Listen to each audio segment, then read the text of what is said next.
Welcome to another episode of Coffee and Propaganda. I'm Duncan King. In this episode, we have a special guest, which is for the first time for the show, and we have an individual named Craig Watson. And Craig is an interesting how's it going? character. Hello, Craig, and he's an interesting character because he is usually when you hear about near-death experiences, it's usually coming from Christians or believers who use them as some kind of case they're trying to make for the existence of Jesus or something like that. But Craig is a different case because he actually became an atheist after having a near-death experience. Is that the case, Craig? Yes, it is. Okay, when did that happen to you? I was 14. There was a girl I liked at school. What was her name? Her name was like Amber. I don't remember her last name or anything. Mm-hmm. But she, 14. I knew that she'd doing acid, so I was like, oh, I'll do some acid. That's cool. And the year before, I used to have friends that would do it at school all the time in like 8th grade. Walk around the hallways. Did you go to a big school? Was it like an inner city school or? Yeah. It was Adams Junior High. Actually, It's right outside of Dallas, man. It's real. Right. It was Grand Prairie. It's known as actually like a little drug hub of Dallas. I'd never done drugs at all in my life. I'd never drank a beer. I'd never done anything. I'd never even seen weed. Nothing, dude. I grew up Mormon, Right. So I was a pretty straight-laced kid. I went to church every Sunday, passed the sacrament, and I was going to seminary every morning. Like I went to church every morning before school even, as a high school student. Do you consider yourself devout, or were you just going to go, or like your parents made you go? Yeah, my parents made me go for sure, and I had friends there. I actually got in a lot of trouble as a kid for always questioning the lessons the teachers would teach me. I'd always look at. They would end up kicking me out of class for asking questions. I never understood it. I do now because they don't want any kind of doubt in any of the brainwashing that they're doing. Right, you know what I mean? Right. But it was real weird. I mean, like I had a teacher try to tell me dinosaurs were fake as a kid. That the devil put the dinosaur bones under the ground, and like people believe that shit now, man. It's crazy. Well, I was a Christian school kid until the 9th grade, and both of my grandfathers were Baptist ministers, and I attended like some 5,000 sermons by the time I was 15 or 16. And we had Bible class in school and all this stuff. But when I remember it, though, my interest was in Michael Jordan and girls. Like I kind of just suffered through it. So when I think back on it, I really wasn't devout. I was a kid, just trying to be a kid. I believed in it, but I wasn't serious. Like I wasn't Kent Haven or someone like that. My mom would read the Book of Mormon and the Bible to me every night before bed, and like make us say our prayers and all that stuff. I guess what happened, man, I was at school and I took the acid. Like I took it in first period, which was a drama class.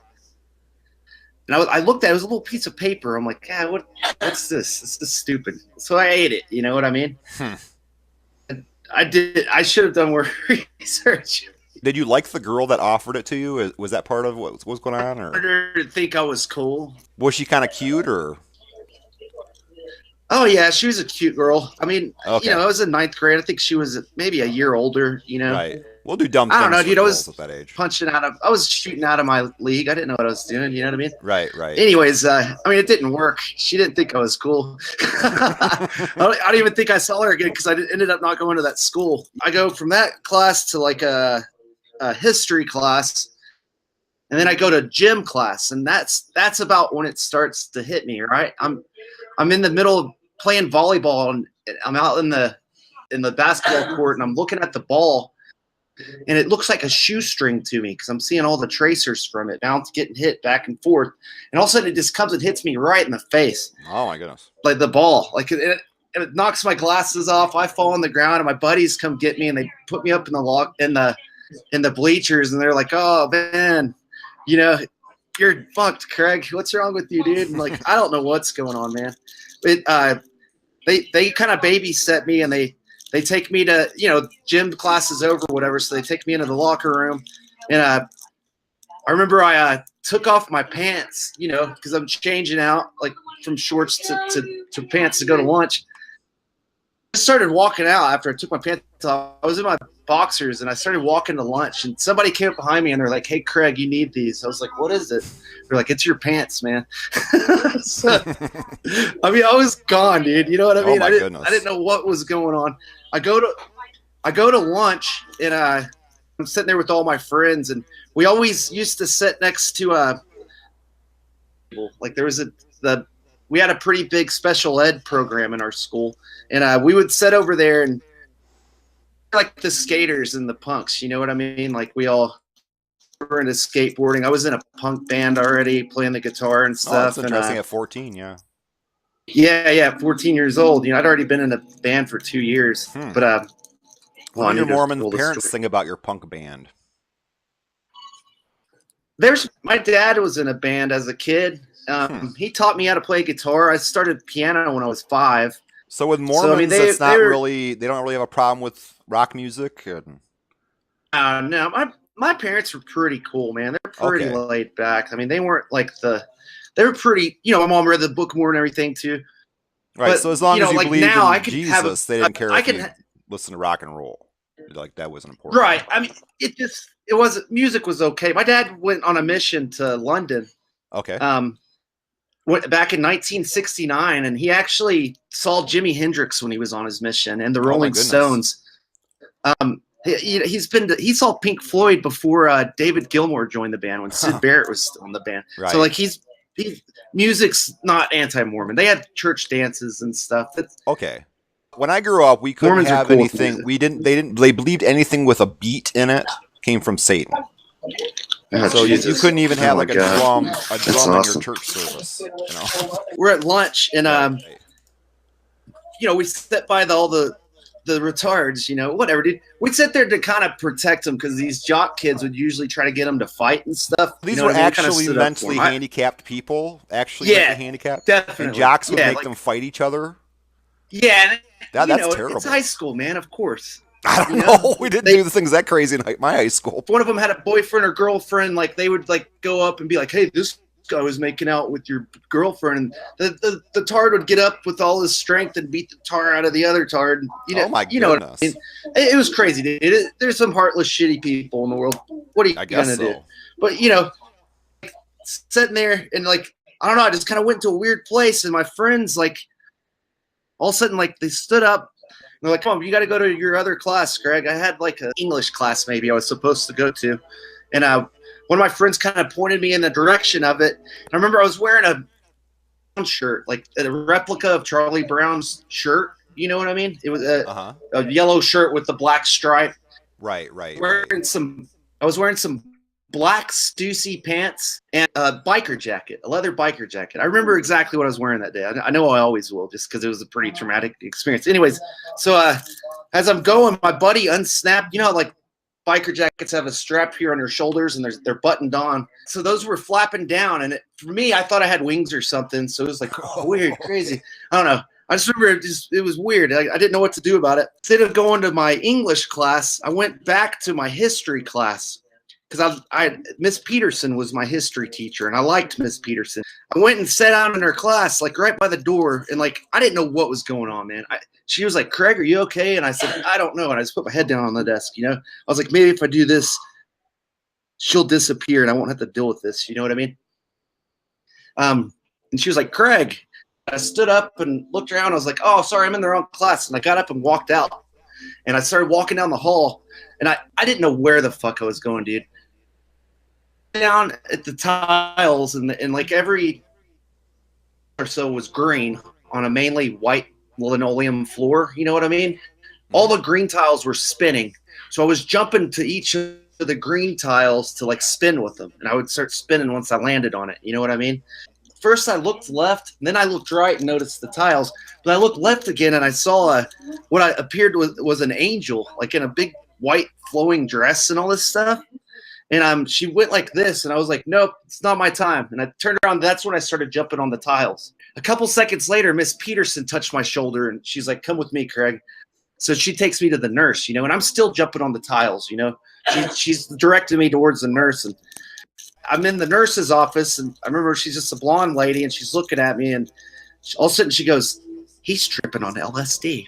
So the next thing I knew, I was in the vice principal's office, which Harrison, he's about 5'4", maybe, real short little black guy, but he's huge, dude. Like he could bench like 450 at that size, like just to prove a point. He was in the athletics department all the time, like pumping iron. Like he was short little guy that had to be huge because he had the little Napoleon complex, I guess you'd say. Right. That's a good way to put it. You know, Mike Tyson's kind of big and everything, but he kind of has a high voice, you know? Right. You know what I'm talking? He was that, dude. So he had that voice. So I'm sitting there and I'm chair and I'm Indian style. Like I have my knees crossed. My arms are like folded around my knees and I have my head down. I look up at him and he goes, "Steve, out your boy." And I was like, "Oh, fuck, this isn't a good thing." So I stood up and I tried to go out the door. So I went out the door and he came up behind me, and right at that second, a few seconds before the bell had rung, so there were like thousands of kids in the hall, you know, and I ran out of like the office and he grabbed me by the arm. I turned around and I punched him in the face. Oh my goodness. All over him, dude. Like just puked, vomited all over his face and on his body and everywhere. Goodness. And I guess the school cop grabbed me and like they held me down, and then paramedics showed up. They came through the door. Now the paramedics were dressed in all orange jumpsuits. You know what I mean? Like a full paramedic uniform, but they were all orange.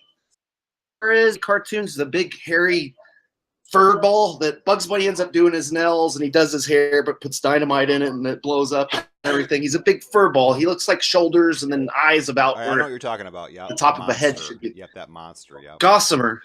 That's what the paramedics look like to me. Oh my Gossamer God. Is his name. 10,000 kids in the hallway walking past as all this shit's going on. They strapped me to a gurney. You know, they put me on a down, so my heart gave out. I had an out-of-body experience because people do. And can I explain why they do? Because they're just like to twist it and be like, "Oh, it's all about God." But I listened to a neurologist the other day speaking, did this surgery on a guy. He knew he had to do some open brain surgery on him. And he said, "Okay, when I have you under, is it okay if I wake you up, poke around on your brain, and ask you some questions?" And the guy was like, "You know what? Yeah, sure."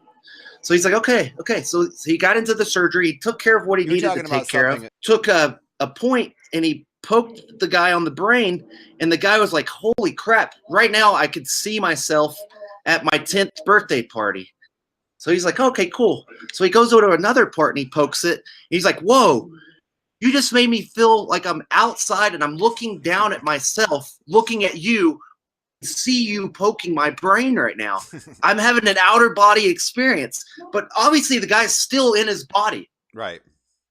You know what I mean? Yeah. So that it's pretty neat, man. That's what an out of body experience is. There's a part of our brain that's capable of doing that. Mm-hmm. But it shows how neurologically what you're talking about, that it's just you can manipulate a brain cell and actually cause that near-death experience, the out-of-body thing. It's just a reflex that your brain does. And what's speculated is then you go on a DMT trip. That's why people will see loved ones and stuff, because if you do DMT, and it'll take you into outer space. And I guess I went back into my body or whatever, but I mean, I didn't really go back into my body. I just came to, and what I saw was a tunnel of light. Was my eyes coming back into focus of reality coming. Like the lights ended up turning into fluorescent lights, which were actually above me, where I was laying on the gurney, still strapped down with paramedics around me with the breathing, and they used the defibrillator on me. They had to restart my heart. You know, it was pretty crazy. I was legally dead for about 2.5 minutes. They told you all this about your heart stopping. Someone told you this story so that you knew it wasn't part of the trip, right? Right.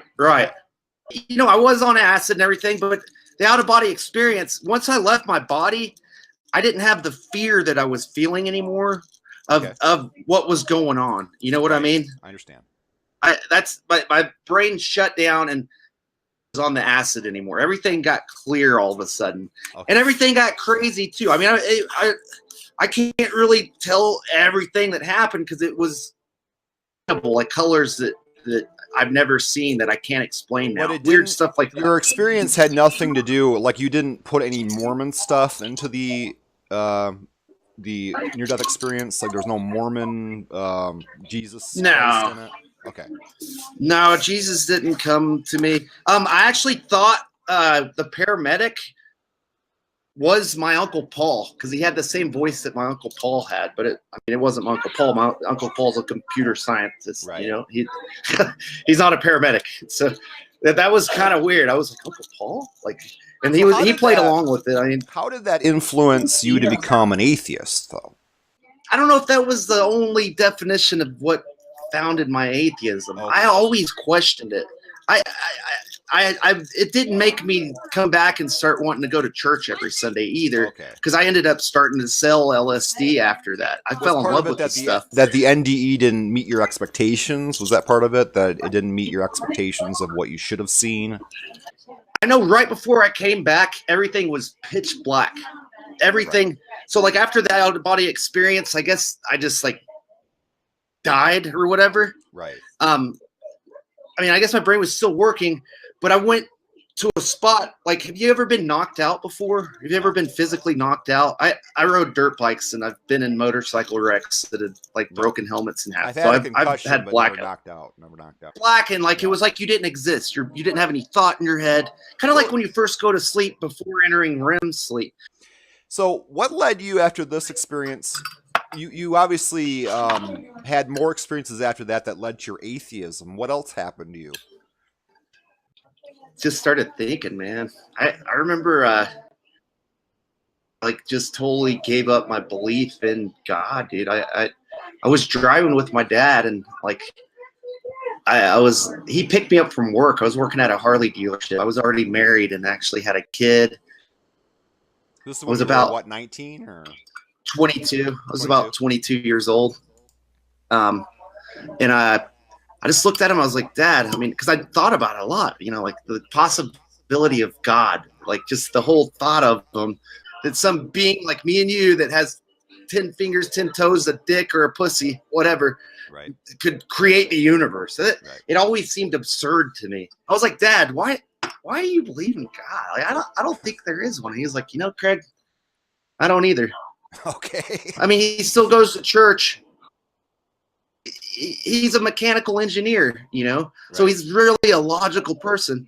He lives with my mom, who's a devout, great guy, man. Mm-hmm. I love him more than anything. I've never heard two deconversion stories that were identical, and they tend to be kind of boring. Like deconversion stories, like usually right. Conversion stories are like, oh my goodness, I had this experience and I quit alcohol and drugs and then I found Jesus. But deconversion stories are a little boring. It's like I just started thinking about this over time and whatever. They're never that cool. But right. Anyway, what else? Religious belief is kind of like a six-legged table. Like there's belief in the biblical account, then there's belief in, say, creationism or the basis for creationism in nature.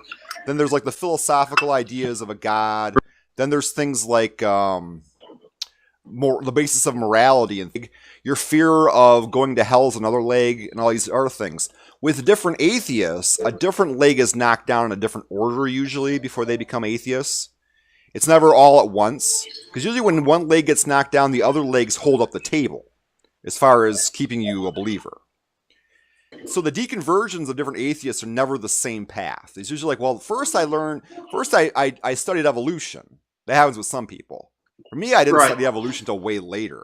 As a kid, I had an IQ of 161. I was a pretty intelligent child. They didn't know what to do with me because I would get bored at school. I couldn't stand it. On rainy winter days when I couldn't be outside riding my dirt bike, I'd sit and I'd read encyclopedias, man. I'd just get curious. I had National Geographic. My grandpa would pay me $5 a week for every book that I read, and he'd give me books to read. That's why now I listen to sciences and I listen to people speak about death and like life and just everything, philosophy and stuff. And I was always real logical, and Hmm.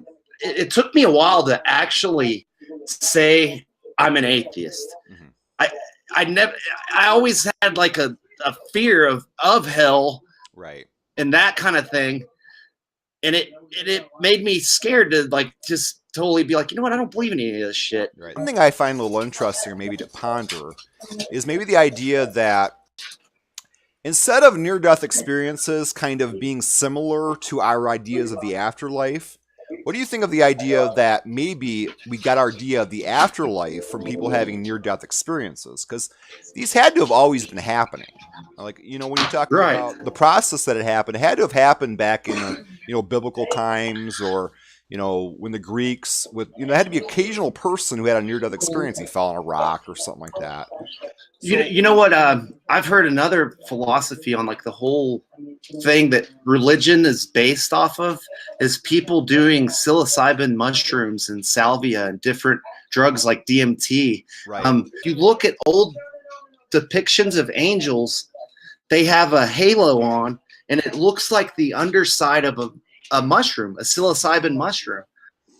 So they think that a lot of these people that had these visions and stuff and saw these things, that's what they were doing. And thousand, when this stuff was written, what, 2,500 years ago and stuff, why wouldn't that be a thing? Mm-hmm. They give these people they call holy men, and they go on these spiritual journeys because that used to be a thing with people. In Greece, I know that they had oracles. As part of their practice of having the vision was that they would do peyote and I think a tent or something like that, and come out and then tell about the vision they had. And Right, right. And if people didn't, if you've never done it before, if you've never been on a psychological trip or journey, I never have. amazing to you, man. You're like, what? Who did you see? What did you? Right. I saw Jimi Hendrix one at Six Flags. I was on about 10 hits of acid, and I looked over and I saw this old hippie van pull up, and it looked like Mitch Mitchell and Noel Redding from back in the 60s in the front passenger seat. The back door flew open. Jimi Hendrix jumped out, dude, wearing bell bottoms, a vest. He looked over at me and said, "Trip the night away," gave me a peace sign, and ran through the crowd with rainbows and stars busting out of his feet. Hindus have Hindu-specific near-death experiences, and that Muslims will have Muslim-specific near-death experiences, and the Christians have Christian near-death experiences. So it seems that wherever they come from, whatever their religious background is, often the near-death experience will kind of fit that, whatever their expectation. Well, if you take a child from a young age and you tell him his whole life that this pencil sharpener over here is God, that kid's going to grow up worshiping that pencil sharpener because that's how people are. Right, right. Theology is and everything comes from our background, from our upbringing. We learn from our experiences, from what we're taught from our adults, our parents, or our guardians, or whatever you have. And that's it, man. I mean, everything you take in and learn in life is all you'll pretty much ever be. I mean, if you don't reach for more answers and more knowledge, then you're just going to be stuck with what you know, and you're just going to assume, hey, this pencil sharpener's God. Mm-hmm. I was a rare individual to become an atheist. Almost all of the people I grew up with then became devout Christians growing up. So I think there's a certain aspect of a person's personality that really doesn't matter how they grew up. Some people are just more questioning than others. Personality is formed by a lot of different factors, genetics, experiences, whatever it may be. People like Peter Hitchens and Christopher Hitchens, they grew up in the same home. But Peter Hitchens is a devout Catholic. Christopher Hitchens is, a devout atheist, one of the four horsemen. So it's kind of interesting that it doesn't matter how you grow up. Some people just have a questioning mentality and other people just don't. And that's the way I kind of see it. Just take what they're told. Yeah, and that's how it is, man. I mean, you either question it or you don't. You either fall in line and you just accept what you're told as a child and you think that's what life is. Right. Or you're like, I don't know. Let's take a video of a lady talking about near-death experience. How long is this? It's 6 minutes, so not too long. Okay. Jesus touched my shoulder. Oh, Jesus touched her shoulder. All right, let's hear it. I've had two near-death experiences. The first one was when I was 4.5. I was at a church picnic near a creek, and I waded out too far into the stream, and I drowned. I popped out of my body, and I was able to look down, and I saw my body, and I saw it going further and further. I was going further and further away from my body, and realized that I was being held by somebody. And I looked, and it was one of my angels or spirit guides. He looked at my other older guide and said, "She needs to go back." And the older one said, "But it's her choice." And I felt safe. I was in a loving place. It was very sparkly. And I then noticed my grandmother. I was so excited to see her.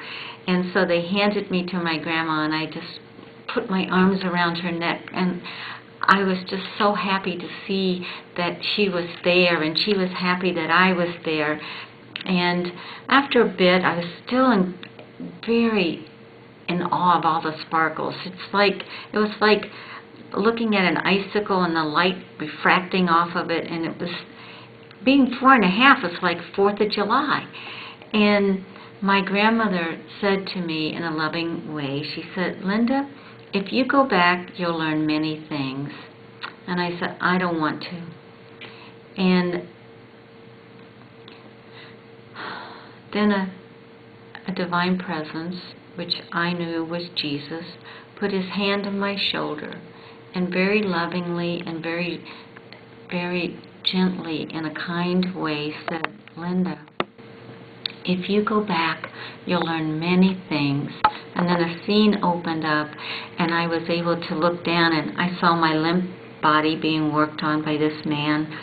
I knew everything that everybody was thinking, and I saw these little orbs, crystal orbs, going up off of different people's heads, and they were actually the sparkles that I had been seeing, and they were prayers that I wouldn't die and that everything would be okay. And I had no desire that body meant nothing to me. I knew that I was home. I knew that I was safe. I knew that everything is okay. And then my gaze went to the crowd, and I saw my brother Bobby. Bobby was 7 years older than I, and all of a sudden I knew I had to go back. I had to go back for Bobby. He was going to be in a lot of trouble if I didn't go back. And instantaneously I was back in my body, and it didn't feel good. I was very sick. I felt terrible. So that was my first near-death experience. In Can you relate to 1988, much to what she's talking about here, Craig? Just stars, and saw her grandmother, and then I mean, dude, that's what she saw. She was 4 years old. right. What much could she see? You know what I mean? Uh-huh. She's 4 years old. All she knew was her grandmother, and what stars amazed her, maybe. You know what I mean? Yeah. You can't read too much into something like that. Uh-huh. When you die, you go on a DMT trip, man. And then she incorporated and it's crazy. Jesus into it too. And of course, but if she would, the same lady, if she had this experience and she was born in, let's say, Saudi Arabia, she would have thought Allah touched her on the shoulders, man. Yeah. It's just what you think you know. Yeah. Really, she was still in her body this whole time. Yeah. She's talking about 2 experiences, so she obviously had a second one. So let's see. And I haven't watched this already. I don't watch things before I view them on the show. All right. In 1988, I had major surgery, and a lot of things went wrong with the surgery. I had a reaction to medication. I developed double pneumonia, and I was in intensive care, and they had called in my family, and then all of a sudden I was in the light, and I saw my brother Bobby, who had died 10 days before. This is the same person, the same brother that I had come back for in my first NDE. And I asked him 2 questions. I said, "Are you okay, and are you happy?" He said, "Yes, but you have to go back. It's not your time." And then I was back in my body. I know from my NDEs that life goes on. I know that I'm here to learn and to grow my soul. And I know that love is the answer to all problems. I went and saw my mother after the second one, and I talked to her because she never talked much of at all about my childhood NDE. And she said, yes, she said that day 2 children almost drowned, and we never had a picnic before. And then she got very quiet and she said, you know, Linda, I think an angel pulled you out of the water. She said, because when we went to thank him, nobody knew who he was, and then he was just gone. Was her aunts And so encouraging her? Adults. She's got an angel pulled her out of the water. We always have Right. Right, so she's got adults. Well, yeah, dude. Like I said, all you know is all you are, dude. That's right. It's the truth, man. And who remembers anything that happens to them when they're 4? I mean, come on. So I remember getting a 3-wheeler when I was 4. Well, I got a didn't 3-wheeler remember for my anything birthday. that happened to me when I was 4, but I'm sure in retrospect she's edited this in her mind a little bit. Because I'm sure everybody at her church, her parents probably brought her back to church because she said she went to church, was probably all encouraging her recollection of this kind of thing. Oh, it was Jesus, it was Jesus, it was Jesus, you saw Jesus. And so her whole life. She was 4, so she was like, yeah. Yeah, right. If you have a story to tell in an evangelical subculture, they'll put you up on their shoulders and they want you to tell it all. You know, it gains you status. Here's our proof. They hold you up high. Here's our proof of the words from the words of babes or whatever. You know, dude, it's just they need anything to help back their claim because there's no fucking proof behind it. Right. The same thing happens a lot, I think, with conversion stories. In my experience, a lot of people, they'll be kind of wild teenagers, but not that wild, and then suddenly they'll stop because they'll get older. And they'll be like, well, Jesus stopped me from I was almost dead. They'll exaggerate the story to try to make it more interesting than it actually was. Evangelical subculture, you need a good conversion story. It gives you status, you know. NDE stories, they give you status. You know, they're a story to tell that people are like, oh my goodness, you're blessed by God and all this stuff. And so it gives you status. Right. It gives people to pay attention to you. I was looked down upon because it was a drug overdose that did it. Oh, right. So you had that. And I was Mormon. If it didn't have that aspect, you would have been people would have put you on their shoulders and like, you know, oh my goodness, definitely. He came back. Right. Yeah. Right. He had an out of body experience. But right. I don't know. I just hit that part of my lobe that gets triggered when you die, man. And that's what you get is an out of body experience. You get to see, I guess, what caused it. I mean, and who knows if it's even real? Like, right. I mean, unless you're really aware of like where you're at, you know. But we have to ask. I've learned that love is the most powerful tool that we have. It can untangle any problem. It can make us who we truly are. And I also learned that forgiveness is a gift we give ourselves. Because when we forgive someone who has hurt us, it frees us up. It releases our burdens so that we can go on and have our best life. I also know that love is the best of all religions. It doesn't matter what religion you belong to. If it's based on love, it's based on God. And that's what I've learned from my NDEs. I don't know what that has to do with the NDE. She's just giving a sermon there. I don't see how any of that relates to her. Yeah, NDE. Of course. Yeah. It's her excuse to bear testimony, man. It's just right. She had an NDE, so she can just preach anything she wants and just like, I've learned, you know, whatever. Yeah, Jesus is true. Right. All right. Well, that was enough of that. I don't want to hear her anymore. But yeah, I'm done. All right, it's been very interesting, Craig, talking to you. Very, very strange experience, but interesting too. And obviously, we come from very different backgrounds, but it's very interesting to talk to another atheist who's different than yourself and hear where he came from and all that kind of stuff and about your near-death experience. And for everybody else watching, subscribe to my channel if you want to see more of this, whatever this is. And thanks for watching, and thanks, Craig, for showing up here and being my guest today. This is blessed. Had fun. All right, it's been great. Been interesting. Yeah, cool.